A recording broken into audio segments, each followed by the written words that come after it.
Today on the show, the truth is out. I was on Hard Quiz last night. I also saw Dev Patel's new movie, Monkey Man, and it was insane. Plus, I might be interviewing Frankie Muniz, and I'm really excited. All that and more on 20th Century Boy, the only podcast you can claim as a tax deduction.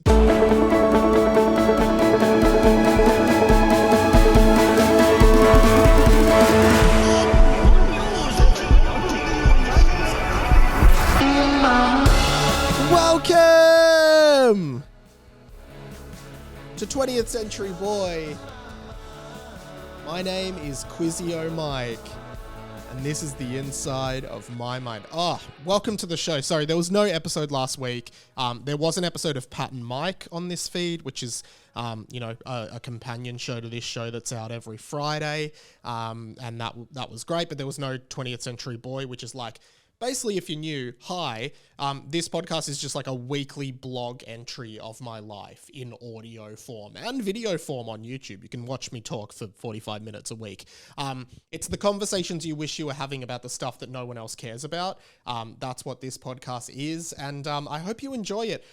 More on Hard Quiz a little bit later in the show. But yeah, if you missed it, I was on an Australian quiz show called Hard Quiz, the world's best and worst kept secret, finally aired last night. I will talk about that shortly. I just wanted to talk a little bit more about last week. Obviously, as I said, no episode. Just had a really tough week, and sometimes I think, with me at least, there's a lot going on in my mind that I don't realize or pick up on properly or acknowledge properly until there's just one set off that triggers it, and then it turns into a cave of poor mental health that's an incremental ticker that's ticking along. I always think of that book Atomic Habits by James Clear, which is everyone's read it now. It's the new buzz book where he talks about compound interest of habits, right?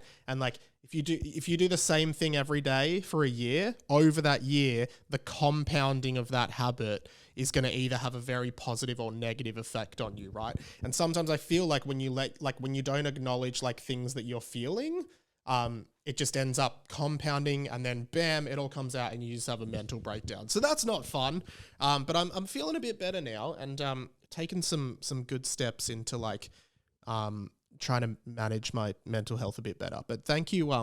No one really got upset, and everyone just listened to the Pat and Mike, which is great. Thank you for the support of the Pat and Mike show on the public feed. It was a Patreon show for some time. But yeah, patreon.com/Radio Mike, support the show. It is a tough industry to be in, is a tough job rather, to be an independent podcaster. So any financial help would be fantastic.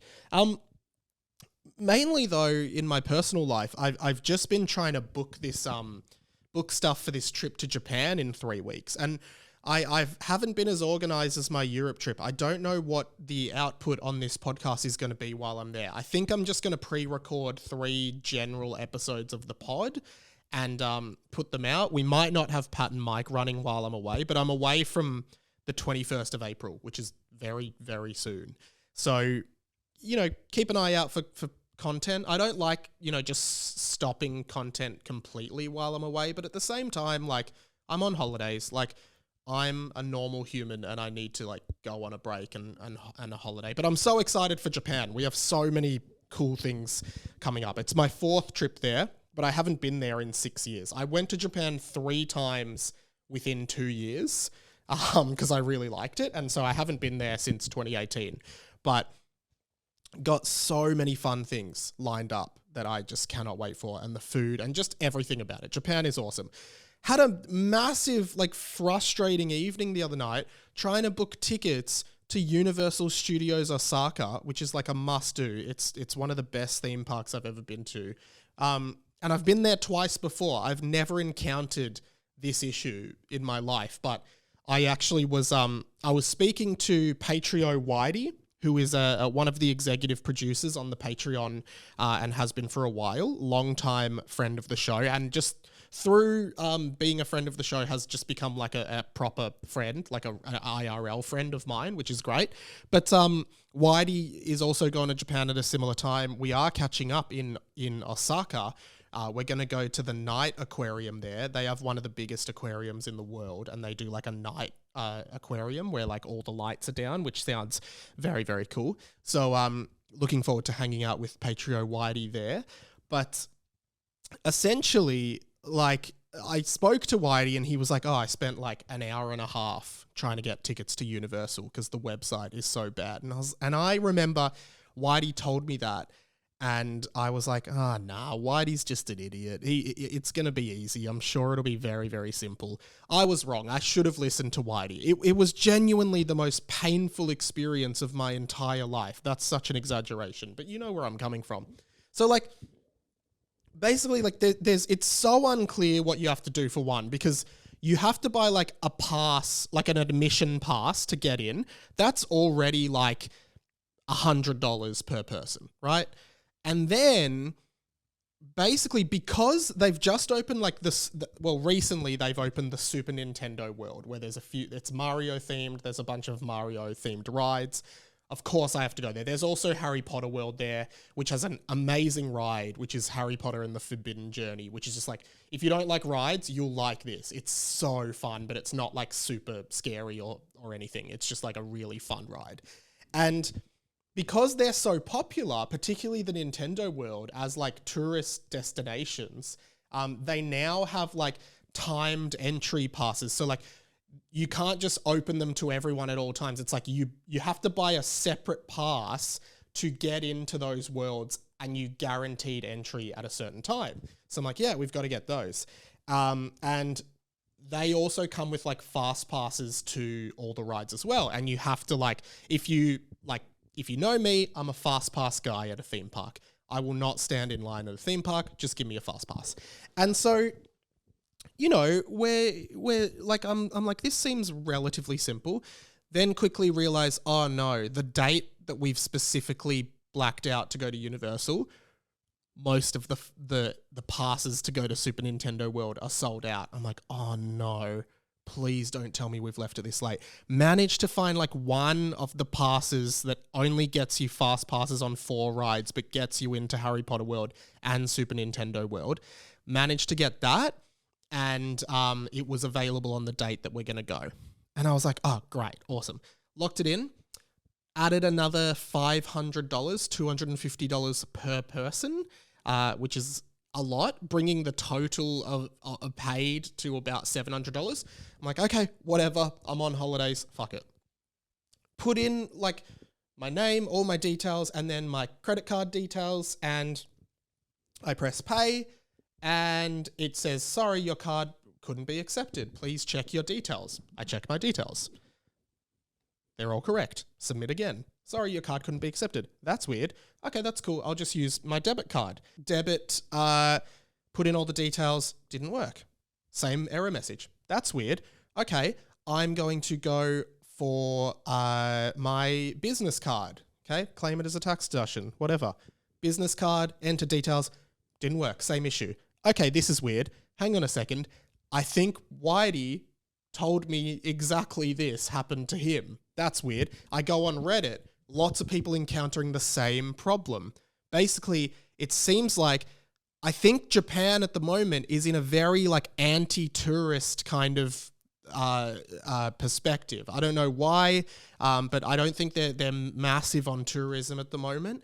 And essentially, like, it feels like they're doing everything they can to keep tourists from booking tickets to touristy kind of things, because they've removed Apple Pay as a payment option, and they're not accepting like any international cards. So it becomes almost impossible to book.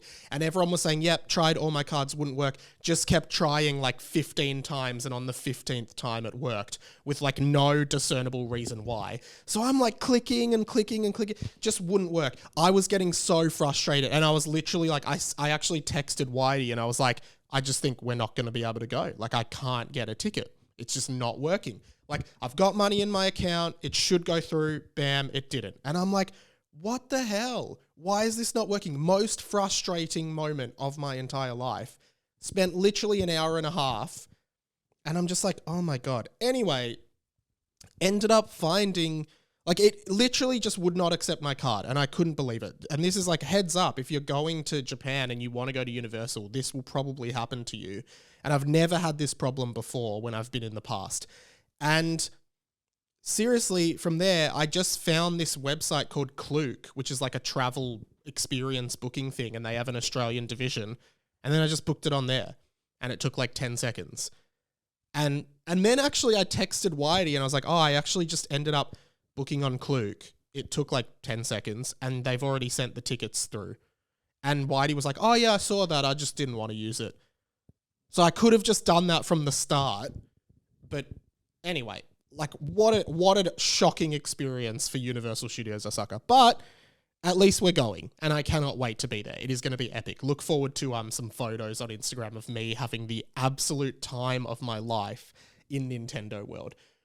Okay, this is actually tough, but I'm going to do a separate video on this topic on YouTube, because basically I'm recording this on Wednesday morning, and I went on the TV show Hard Quiz. Very big, popular ABC show here in Australia, one of the highest rating primetime shows in the country, on every Wednesday night, hosted by Tom Gleeson, who's one of my favorite comedians, who, you know, is like, his whole shtick is like, it's hard quiz. He's really like mean and blunt to the contestants in a very funny way, and his persona and brand and image really fit that. And Tom was like an absolute legend. So I went on the show. Now, because it hasn't aired yet at the time I'm recording, so I can't give any audio grabs or like walk through the episode with you, right? So I'm going to talk more about the experience I had, and then I'm going to do a separate video and probably audio feed where I actually run through the show, right? And like how I went and what I regret and what I said and everything like that. So my experience was really interesting because I auditioned for Hard Quiz. It must have been in like 2021 or 2. It was a long time ago. And I don't know what prompted me to do it. I love the show. If you're not familiar, I mean, anyone not in Australia, I don't know if you would have ever seen it. It's like an original format. And it's like everyone comes in with a special subject, sort of like Mastermind. And it's like, okay, my subject was Super Smash Brothers, the fighting game that I love. But you could have anything. Like the other 3 people on my episode were Vegemite, Farlap, the racehorse, and LeBron James. So like you can really have any topic. And I always just loved the show. I always thought I knew a lot about Smash Bros and a bunch of other stuff. So I was like, you know what? I'm going to go on, whatever. I'm going to audition at least. So I auditioned, and I won't talk too much about the auditions because they said they want to keep it a secret, like how the process, but you have like a big group audition, a smaller group audition, and then a one-on-one audition. And so I did I did the group audition, got called back for the small group audition where you have to talk about like your special subject, and then you have a one-on-one. And I got called back to the one-on-one. And then I did not hear from them for literally 2 years. So I was like, that sucks. I guess I just didn't get in, but that's fine. And essentially the other thing was I remember at the time, this is just like, maybe I didn't want to get in on the fact that like I am who I am or whatever. Like I didn't want it to be like, oh, like I've used connections to get in, which I didn't. I actually I never mentioned anyone that I worked with or for. The only time I mentioned it was in the final interview, where the last question they asked me was, what podcasts have you worked on, right? I never mentioned anything else from there because I didn't want to like be like, have like connections in inverted commas that like got me through. So that's just more a disclaimer. Like I wanted to get in as me, like as my true self, not like because of my work or anything like that. And didn't hear from them 2 years. I'm like, that sucks. Didn't get in. Anyway, then randomly, it must have been like, it's nearly a year ago now, I get a phone call from one of the producers and they were like, hey, Mike, it's blah, blah, from Hard Quiz. You auditioned a while ago. We'd really love for you to be a contestant. And I had forgotten all about it. So I was like, oh yeah, I auditioned for that. What the hell? And he was like, do you still want to do it? I'm like, yeah, okay. He's like, yeah, great. Well, we've got you on this episode filming on this date. And I was like, yeah, okay, cool. That sounds great. And I got really nervous. And so we filmed it in August last year. And it was like a week before I went on my Europe trip. And we kept it a secret. Like, I didn't want to talk about it then. I wanted to talk about it now when you could go and watch it. And basically, like, I was so nervous. And this is like maybe the more like self-reflective and philosophical part of this, right? These were my fears. 1, I would make an idiot of myself. 2, I would be really ugly on TV. These are just my fears rolling off the top of my head, okay? 3, I would lose. The main thing was I would lose and be the first one eliminated, right? Those were basically the top 3. And I kept saying to Claire, like, oh, maybe I can't do this, maybe I can't do this, and was going to pull out. But then she's like, just do it. It'll be fine. No matter what happens, it'll be fine. And that was really helpful. But I was very nervous. And what I did was I got in my head a lot and I just overthought it, right? I was really overthinking it. And essentially got to the day, went in, met the other contestants. They were all lovely. Met the producers and, you know, got into my outfit and stuff. It was really interesting because like you choose your outfit and then the stylists come and style you. They put makeup on you. They sticky tape like lapel mics to you. And like they kind of walk you through how the show works and everything like that. And like the first round is you get 5 questions on your special topic and you can steal from other people, which you get double points, but people can steal from you. And you also lose points if you answer incorrectly.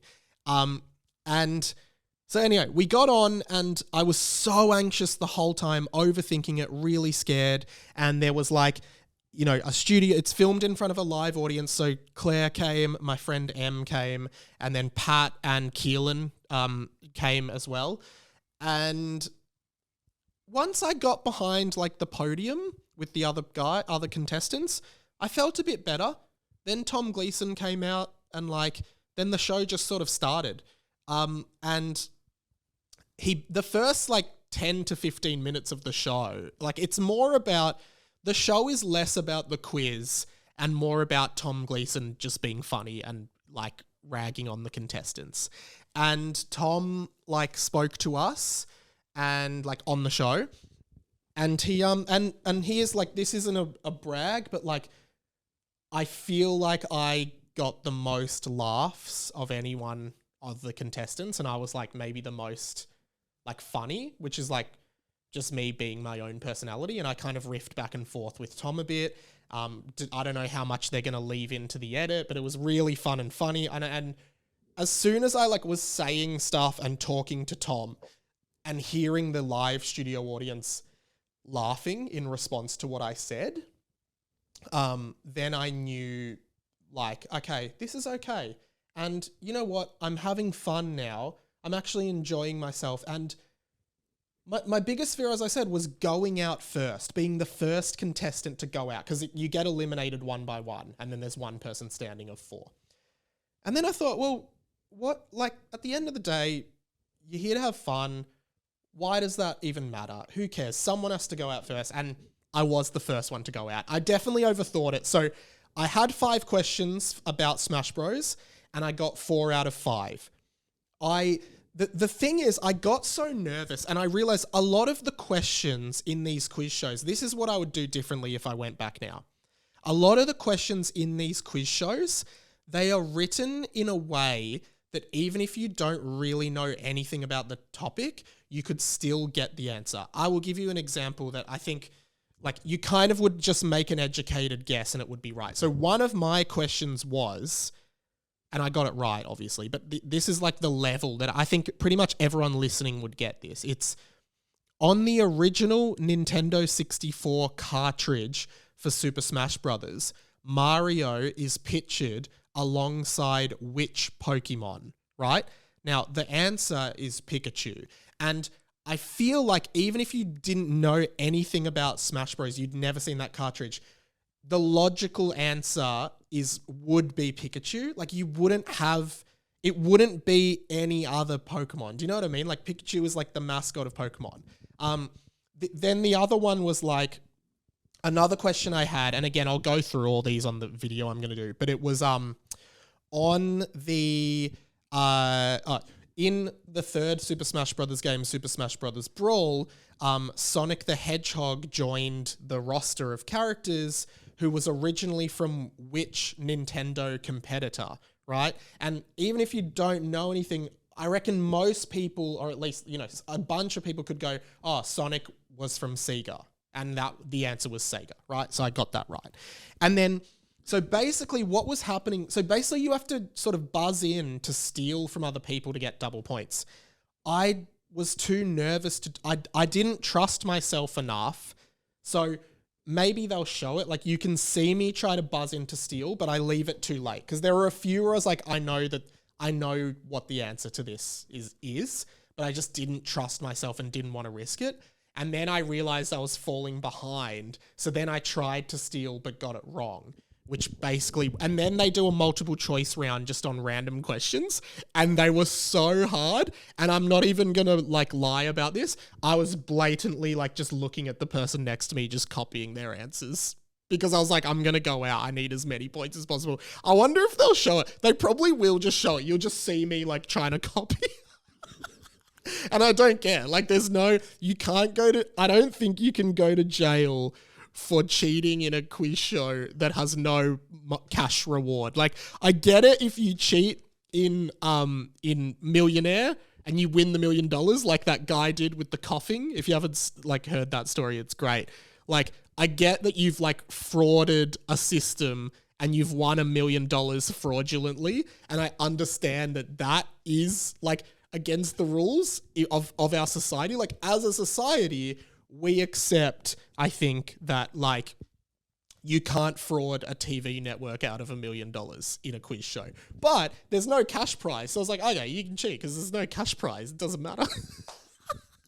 Anyway, so I was the first one to go out. But that fear, the fear of being the first one to go out, right, was completely relinquished, right? And I actually remember because I had told Claire, I don't want to be the first one to go out. I don't want to be the first one to go out. And then you can see your scores, right?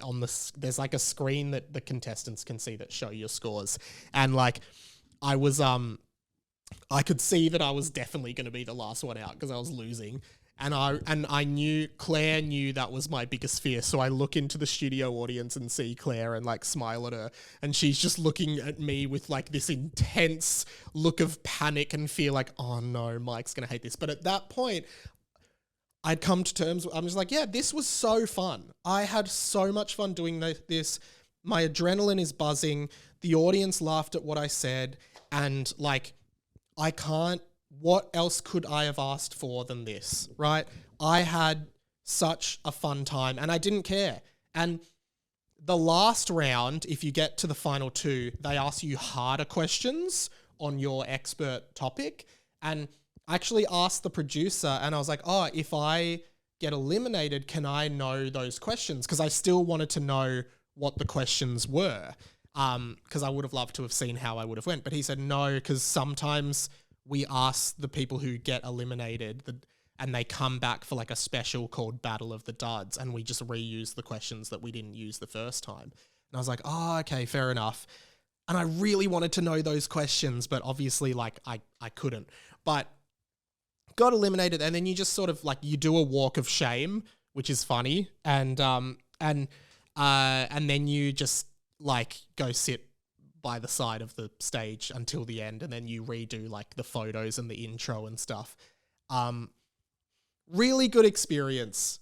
So much anxiety, but again, it's like that thing of like you step outside your comfort zone just a little bit and you widen your comfort zone. And now I'm like, oh, that actually wasn't that bad. I was nervous and I was scared, but I think I mistook the nervousness and fear for like incompetence and me being an idiot and like all these negative feelings, but that anxiety and fear is just there to kind of like make you because it's new, because it's foreign, because it's something you've never done before. So it's like, yeah, like this is scary, but I think it's going to be okay. And it was.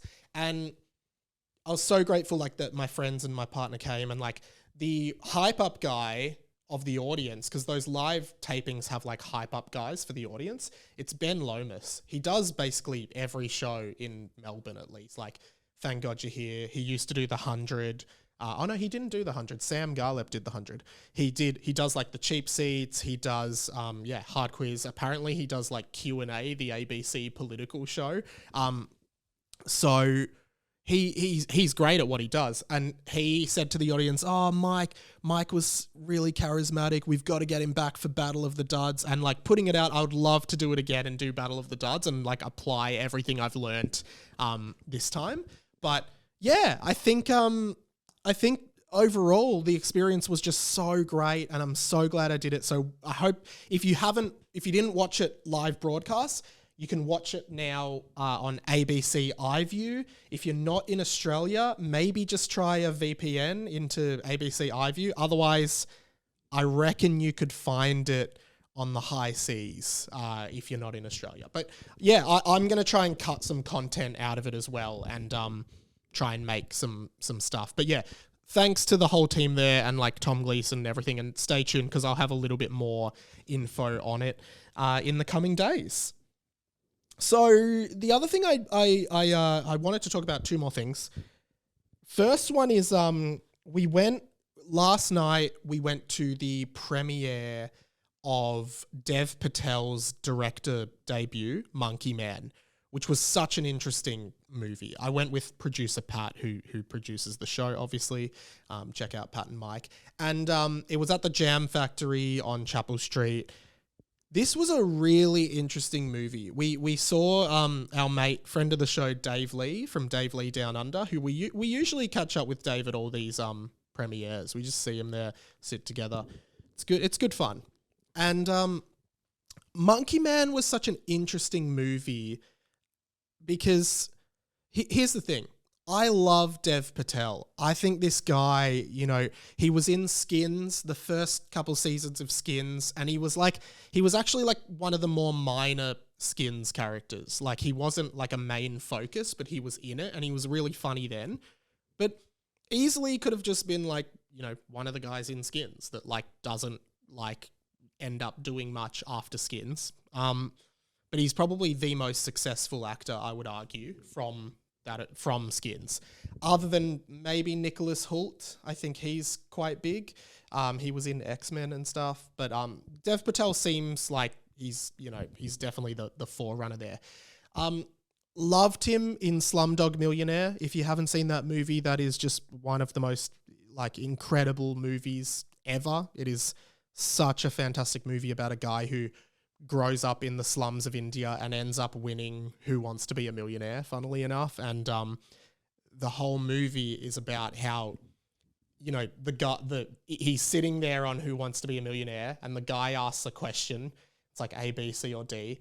And then it flashes back into this guy's life, his history, and there's a moment in his life and this story of his life growing up in the slums, which is where he got why he knows the answer, right? Fascinating movie, really original like concept. It's great. And I always say every time I go to a trivia night or anything like that, I often have a Slumdog Millionaire moment, right? Which is not quite the same as the Slumdog Millionaires moments, but like you might get a question. Basically, if you hear a question at a trivia night, and and then you have a little flashback in your mind to where you found why you know the answer to that question. Like, that's what I call a Slumdog Millionaire moment. Example, I remember once I was going for a walk with my uncle who's a scientist, and he was saying, oh, do you know why the Nobel Prize is called, do you know what did he say? He said, do you know who the Nobel Prize is named after? And I was like, oh, like, I guess someone called Nobel. I think it might be John Nobel. That could be wrong. But he's like, yeah, John Nobel. Do you know what he invented? And And I was like, no. He's like, dynamite. Like he won, the Nobel Prize was given to him and named after him because he invented dynamite. I was like, oh, that's interesting. That's an interesting fact. Surely enough, rewind, a fast forward, I'm at a trivia night, question comes up, what is the relationship between the Nobel Prize and dynamite? Bam, Slumdog Millionaire moment. I flash back to that moment and I come back and I'm like, he invented dynamite. So, you know, that's a Slumdog Millionaire moment. Anyway, that's irrelevant. Lion, which I've talked about at least once on this show before, one of the best movies I've ever seen in my life, starring Dev Patel, Australian film. Watch it if you haven't seen it. True story. Unbelievable story. So, Dev Patel in Monkey Man makes his director debut. He's also the lead actor in it, multi-talented guy. And this movie, which I really didn't know anything about. I honestly did not look into what it was about. It is essentially I'm trying to think. We were talking about it afterwards. It's like John Wick meets Kill Bill, and a little bit of even maybe Wolverine or a superhero-esque origin story kind of vibe, right? And it's basically about this guy, Dev Patel, who is trying to get revenge on the people who killed his mother when he was a child. But as you sort of go further into the movie and learn more about his childhood, there's some really traumatic stuff that happened, and it's absolutely unbelievable, some of the stuff that this character experienced as a kid, right? There's a lot of depth there. As I said, it's almost like a superhero origin story, like a Batman style origin story, with this character. Of course, there's no superpowers. It's set in reality. It's all kind of real, but just some incredible action scenes, incredible fight choreography, just lots of shaky kind of wavy camera, lots of surrealism in his memories and experiences. It's really, really fascinating movie. I'm still kind of processing it a lot, but visually just stunning. And Dev Patel, as always, just incredible performance, right?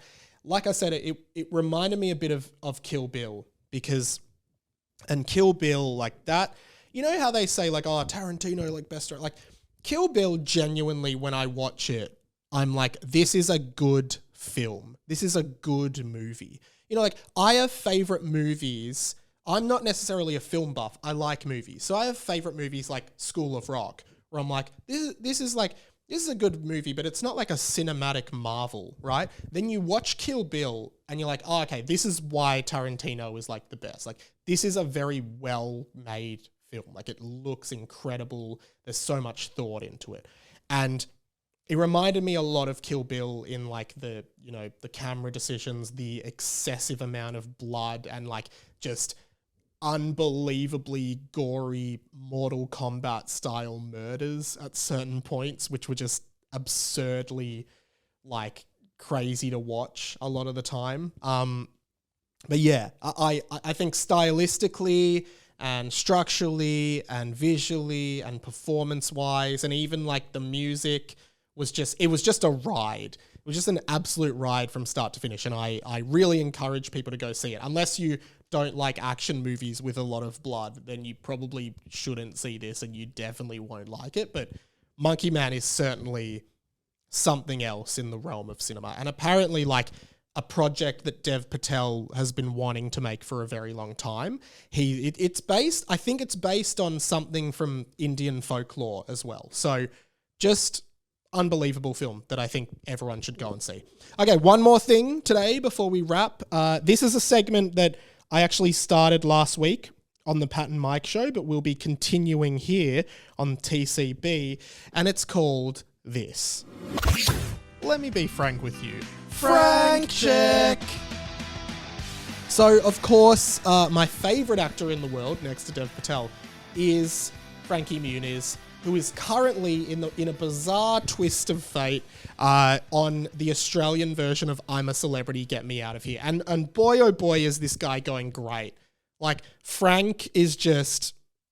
I mean, let me be frank with you. He's franken killing it. Like, he's absolutely killing it. And, like, I love this guy so much. Such a human...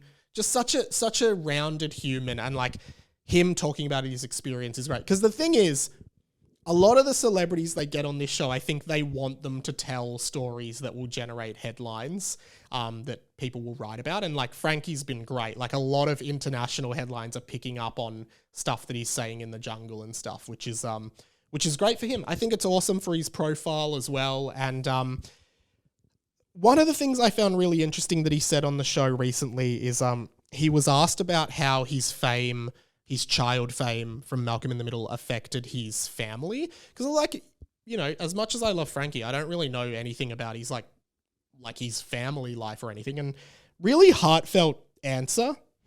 Frankie? Yeah. How did your fame from Malcolm affect your family? That's an interesting one. I don't want to say I've never thought about it. Malcolm took us out to LA. And me and my mom went, but my sister stayed with my dad in North Carolina. My mom and dad ended up getting a divorce. So in that sense, it's kind of sad to think about that it really separated the family completely. Like it just hit me right now that like essentially it was my career that separated our whole family. You know, I don't know. Now that I think about it, I don't know how much positive it brought to the family. I really like that. Like I love this guy so much, and I hope you love him too, because like I just think hearing about his experience, because someone like this I think brings so much joy, or has brought so much joy into so many people's lives. I said it last week on Pat and Mike, like I think Frankie Muniz was like the pinnacle of child stars, at least for me and my generation. Like a lot of the movies he were in were just so big for us, and I loved this guy, right? I loved Frankie. I still love Frankie. And you don't often like consider the human side of that, and how, you know, he clearly has these feelings of like, oh, my fame kind of ripped my family apart. And maybe even like, what if I didn't do Malcolm in the Middle and didn't become a famous actor and child star and just like, you know, left things, like lived a normal life, what could have been different? But I guess like, you know, that's the thing about life. You can't change things once they've happened. And that's something we all need to live with. However, I do have something kind of interesting on the Frankie front, because decided to go out on a wing from all my learnings from Hard Quiz about, you know, breaking through anxiety and fear. I was like, you know what? I genuinely love this guy so much.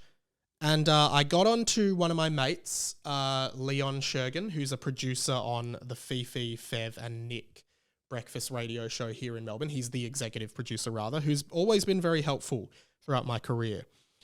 Great guy. He said, I said to Leon, because he's so well connected in this world of like Australian media, I was like, hey, mate, wondering if you can do me a favor. Do you know anyone who does PR for I'm a Celebrity, Get Me Out of Here? Because I would love to chat to Frankie Muniz and do like a proper interview with him. And he's like, yeah, absolutely. This is the person managing Melbourne publicity. Email her. I'll give her a heads up that you're emailing and we'll go from there. So I write an email. Said, hi, name. My name is Mike. I'm a content creator, podcaster and YouTuber with a focus on 90s, 2000s nostalgia content. I'm writing to check if there is any possibility of organising an interview with Frankie Muniz, as I know you're looking after publicity for I'm a Celebrity. I am a huge Frankie Muniz fan and have been my whole life. I was beyond ecstatic when I saw he was coming into the jungle and have been watching every night. I'm actually going to be starting a weekly segment on my podcast called Frank Check, where I play the best snippets of Frankie from the show. Actually, Frankie Muniz retweeted a video I made about him once last year where I talked about his amazing career and why he's so important to millennials and 90s kids. This is when my dream to interview him started. I'm a huge fan of all his work, from Malcolm in the Middle to Agent Cody Banks, Big Fat Liar, My Dog Skip, and his very short stint as a voice actor on The Fairly Odd Parents. That's something not many people know. My content reaches hundreds of thousands of people every month across YouTube, TikTok, Instagram, podcasts, and more, and it would be a life highlight to have even 10 minutes with Frankie. If this is something you can help me with, please let me know. I sent it out into the ether, and that's all you can do in these situations. And I get an email back. Hey, Mike, looping you in with this other person. She'll be on the ground in South Africa, coordinating Frankie's interview schedule. Love that you're a huge fan. I'm sure Frankie will be stoked to speak to you. You're not the boss of me now, and you're not so big. Take that, society. There is a possibility, and I don't want to tease it too much because it could definitely fall flat, but there is a possibility that I may interview my childhood hero, Frankie Muniz rather, on this podcast. And if it comes through, it'll genuinely be like the best thing ever. I'm really excited, but I don't want to jinx it, so no one talk about it for a bit. Nah, talk about it, whatever. Let's do one of these. Psst, the plug. Hey, thanks for listening. Couple things. There was a movie club for March that came out featuring Michael Campbell from Cancelled Movie Report, which is a great podcast. Go and listen to that. It was on The Mummy, the 1999 version from Brendan Fraser, a classic movie for 90s kids, and that was a lot of fun to do. Plus, Cambo tells a story about how he ruined Neil Patrick Harris's night. So if that's not a tease, I don't know what is. The next movie club for April is Freddy Got Fingered, Pat's choice. So watch that. That'll be coming out at the end of April. From there, Harry Potter and the Boys is back, and I also want to plug Sam Garlep's Comedy Fest show. If you're listening to this on the Thursday, there are 2 more nights, the Friday and the Saturday. Grab a ticket. It's such a good show. So please go comedyfestival.com.au, search Sam Garlep, grab yourself a ticket. Use code HARRY for cheap tickets. That was for Harry Potter and the Boys listeners, but I'm throwing it here as well. From there, you can also listen to Pat and Mike tomorrow. Check out the YouTube channel. I'm going to be doing a video, I think, of course, on my hard quiz adventure, but I'm also going to be doing a video, I think in the next week or so, on why I think Malcolm in the Middle is actually such an underrated show. So I'd love for you to check that out. I think that is almost everything. Let me just check if I had anything. No, that's pretty much it. There'll be a bit of content on TikTok, Instagram, all of that stuff that we do. But for now, thank you so much for listening. My name's Radio Mike. This has been The Inside of My Mind. Catch you later.